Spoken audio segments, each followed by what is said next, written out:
Mga kaibigan, Mr. Mel Orosa.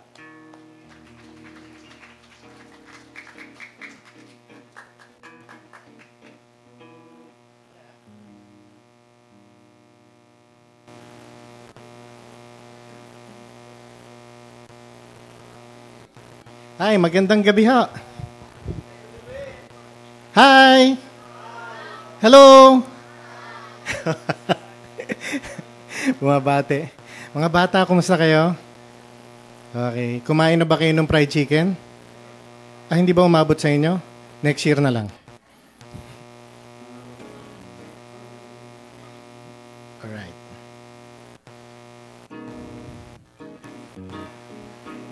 Mukhang marami rin ang kabataan. Kukunti lang yung medyo may edad. So siguro hindi pa nyo naririnig itong kwento ko. Kanina nagkwento naman sila so pwede siguro magkwento. Habang tinotono ko yung gitara ko, magkikwento ako. Okay lang. Diba? Pero habang nagkikwento ako, nag-iisip na rin sila kung sino yung susunod. Yan. Pag binigyan nila ako ng signal, ibig sabihin, pwede ko nang tapusin. Kilala ba nyo si Bob May? Robert May? Mga bata, kilala nyo? Taas ang kamay, sino may kilala? Wala. Okay. Kala ko, kilala ng mga may edad na eh. Patay. Sige, mabuti naman at gusto ko kasi tumutugtog ako, may natututunan kayo. So baka meron kayong mapulot na aral dito sa ating si Bob May. Ang tunay na pangalan niya si Robert May. Okay, anong nito? Maganda kasi yung kwento niya. Si Robert May po, mula nung pagkabata, naiiba. Mga bata, may kilala ba kayong taong naiiba? At dahil naiiba siya, binubuli siya lagi. Siguro naman, meron tayong kilala o tayo mismo ay noon ay nabully na. Kasi buong nasyon natin, binubully nga ng China eh. Diba? Binubully nga tayo ng Amerikano, kaya napili ko na kwentuhan kayo tungkol sa bully. Pero itong si Bob May, buong buhay niyang lumalaki siya, binubully siya. Ngayon, sa bawat taong may tingin nila hindi maganda sa buhay nila, meron din namang para sa kanila. Kaya si Bob May, nakakita siya ng isang babaeng pwede niyang mahalin ng todo-todo. Pinakasalan, nagkaroon ng isang anak. Kung hindi ba nga naman minamalas, ang asawa niya ay nagkaroon ng cancer. Mga bata, alam ba niyo kung ano yung cancer? Yan ay isang sakit na walang nakakaligtas. Ngunit si Bob May, ang gusto niya, labanan. Kasi isa na nga lang yung babae nagmamahal sa kanya, mawawala pa. So nilabanan niya. Ang problema po, ay sa paglaban niya, naubos lahat ng pera niya. Walang natira, kahit 5. Hindi lang yon, nagkautang pa siya. At kahit sinong lumaban sa cancer, talo. Namatay din ang misis niya. Nawala na ang misis niya, mas malala pa, nagalit sa kanyang anak. Bakit? Nawala na yung misis niya, nagalit sa kanyang anak dahil nawala yung nanay niya. At wala silang pera. Ang lungkot ng panahon na yon. Ilang dekada na rin nagdaan. Totoong story to. This is a true story. Ang nangyari po nun, malungkot na malungkot si Bob, wala siyang mairirigalo sa kanyang anak.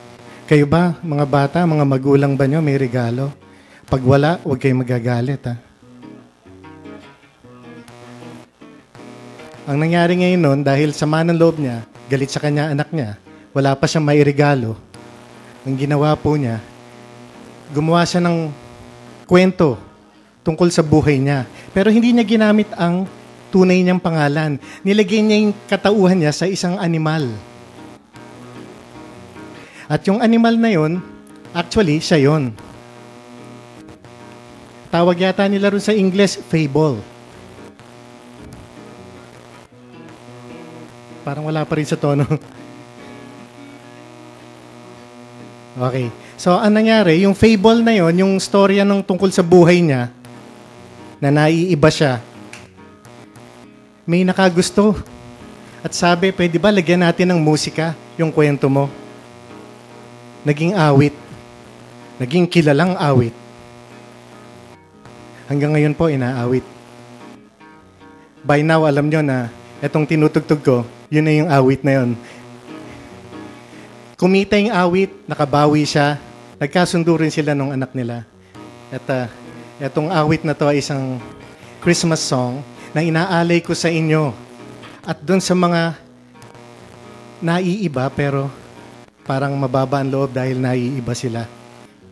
Huwag ko kayong mawalan ng pag-asa. Ngayong gabi pa lang, binless na kayo ni Tata Mike. Bukas na bukas, umpisa na swerte nyo. Naniwala ba kayo ron? Alam ba niyo yung kantang sinutukoy ko? Ito po ang number 2 Christmas song. Ang number 1 po ang White Christmas. Ito po ang number 2. Tungkol po to kay Bob May. Mga bata, kung alam niyo, sumabay kayo ha. Kasi yung mga matatanda, alam na nila to. Kaya nga matanda na sila eh. O, alam mo na kung anong kanta dyan?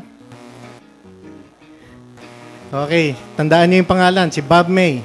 Ito po ang kanyang awit. Isang taong binubuli.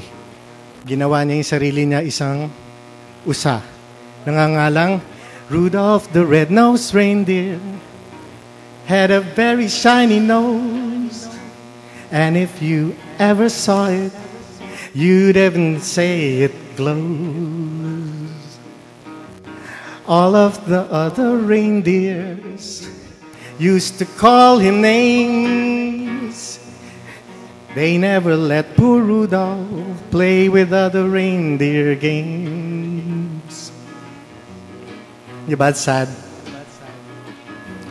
Then one foggy Christmas Eve, Santa came to say, Rudolph, with your nose so bright, won't you guide my sleigh tonight?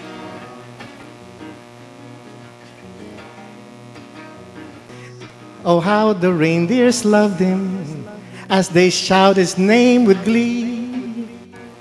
Rudolph the red-nosed reindeer, you'll go down in history. Rudolph the red-nosed reindeer, you'll go down in history.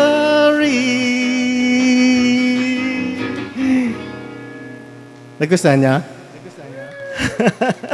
Ngayon po, ting naririnig niyo yung awit na yan, tandaan po ninyo na may pag-asa kahit sino. Salamat po. Alam mo, marami naman tayo rito. Iikot-ikot din tayo dyan. Kaya yung kwentong yan, regalo ko sa inyo yan, na pwede nyong ipasa. Wala hong pirating rights yan. Pwede nyong ibahagi sa mga kasama nyo sa eskwelahan.